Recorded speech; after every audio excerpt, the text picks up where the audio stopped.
up, y'all? How y'all doing? How y'all living? What is popping? If you read the title above, you know that today is the day that I finally take out these rusty, crusty, okay, they're not that crusty, but these braids, y'all. I mean, these faux locks. Like, my hair is coming out in the back. The locks or the braids are showing in some of the locks. It's an unraveling mess, but I'm proud of myself because I had these faux locks in for like 3 weeks. I think I installed them December 10th. Today is December 3rd. That's a very long time for me to personally keep a style, so I'm very proud of myself. But I want to show you all how to properly remove your protective style out of your hair without further causing damage to your hair, you know, further breaking off your hair, things of that nature, and honestly not cutting off your hair. And I don't even know if I'm qualified to speak on this because my best friend actually had faux locks or butterfly locks in the beginning of December or like the end of November, and I accidentally cut off her hair.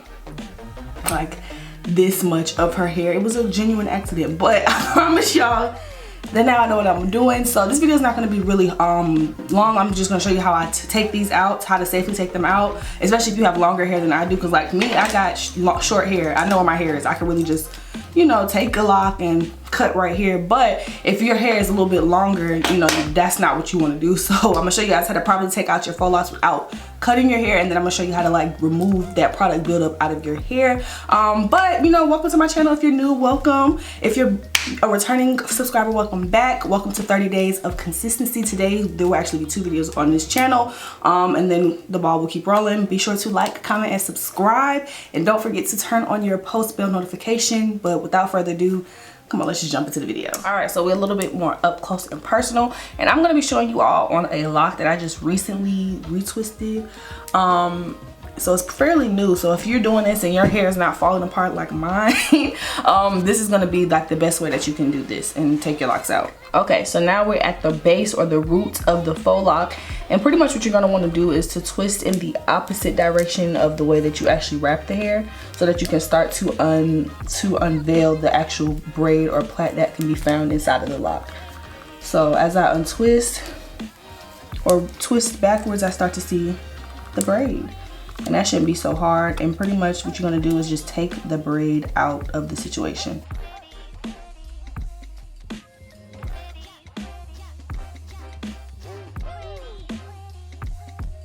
All right, so that's the lock, and now it is out. I mean, this is the braid, and now it is finally out of the lock. And pretty much what you're gonna do, I like to hold the braid just for safety measures so it doesn't get mixed up with the lock hair. Give it a nice snip on the actual lock, and then boom, just start to unravel the rest of the hair out of the, you know, because you did crochet the hair in, so you want to just start to kind of loosen it up.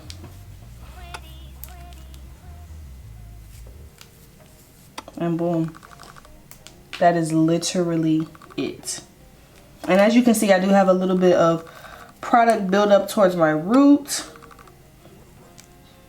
but we'll get to that part later. All right, and I just want to show you all how I do this again for just a good measure. Basically, you just want to twist away from the way that you actually twisted the lock until you see your braid. And make sure that your braid, the whole entire braid, comes out of the lock. And then you want to cut a little bit high up, but not so close to the base of the braid or the lock. Don't cut your hair.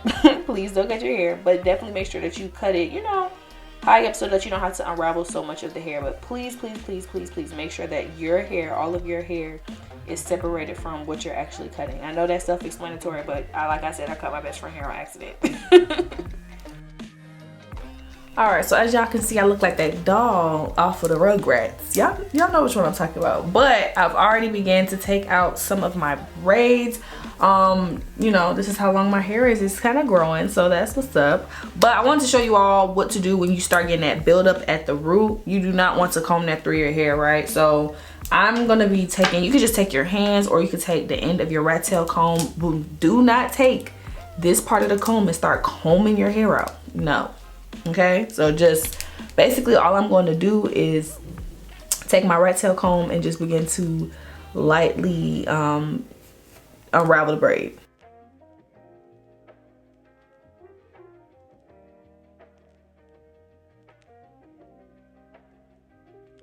And as you can see right here, there is quite a lot of buildup, but we are going to wait to safely detangle that out of our hair. So for right now, you could just gently separate the braid, but you do not want to comb that out of your hair just yet. Or even, not even just yet, you're not combing that out your hair at all. So if I find out you're doing that, we're gonna have a problem. All right, y'all, so my hair is completely taken out. Y'all see, you see it. My hair is growing beautifully. So before, like I said, we're not detangling just yet. Just be patient with me, wait. This part is optional. I would recommend it. I just personally like hot oil treatments before I kind of, you know, wash my hair, detangle my hair. For me, especially coming out of a protective style, hot oil treatments, like I mentioned in a previous video, are like oil cleansing when you're taking off your makeup or when you're getting the dirt and debris out of your skin.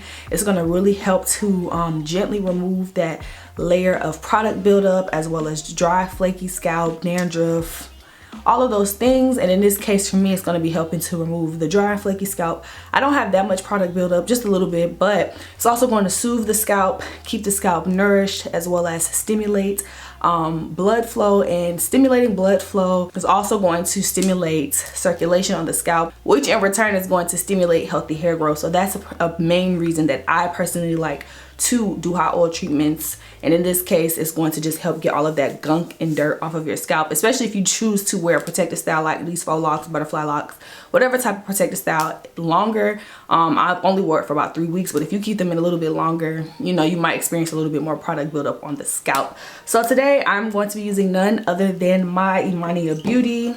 Let me take it out because it was chilling in the hot water.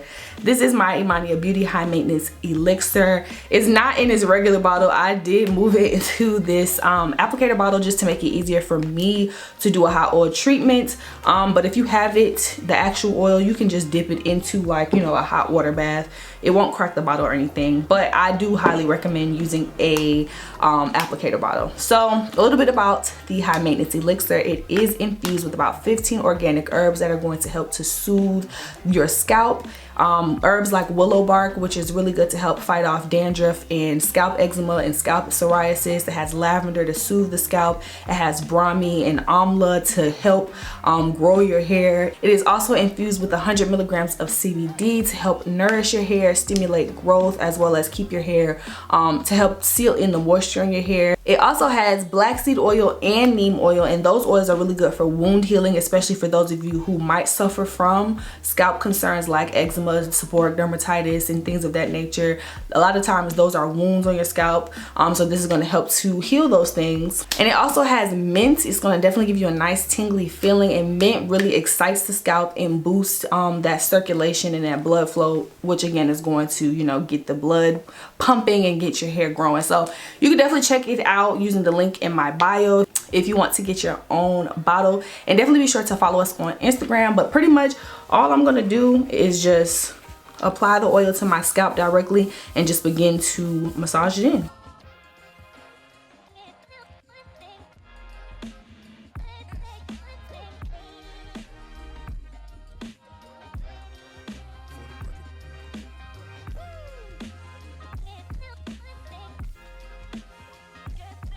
Okay, so I have already began the detangling process in the back of my hair, and so far this is about the only amount of shed hair that I have received.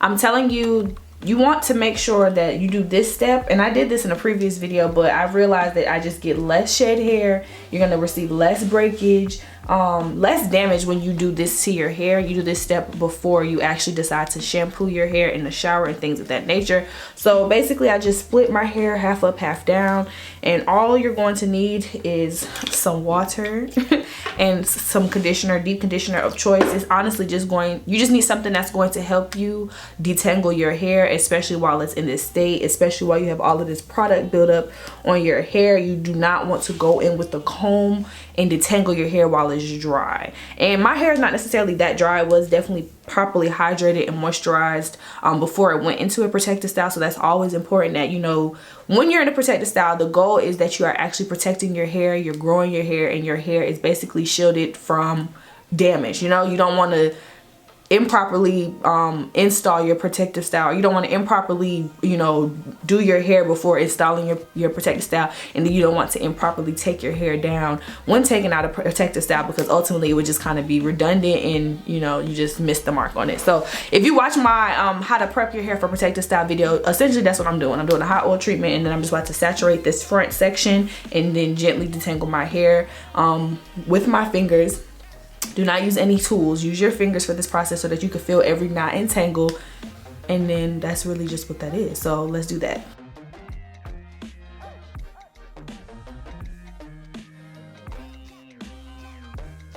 And I like to do this part in sections, so I'm just going to take this piece right here and then just gently section it off. And I know my hair is dirty because what is this dripping down my face? I don't even have no product right here, and it looks so milky. So let me just put a little bit more water in it.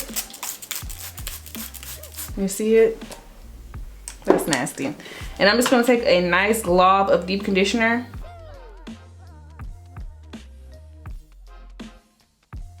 And just finger detangle.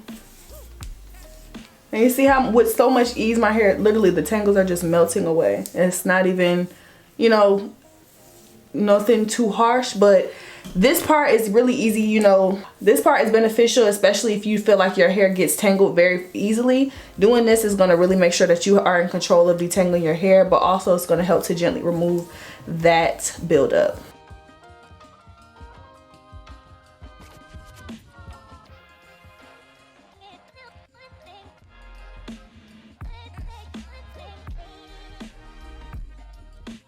Okay, so I am fully detangled, and this is what my hair is looking like.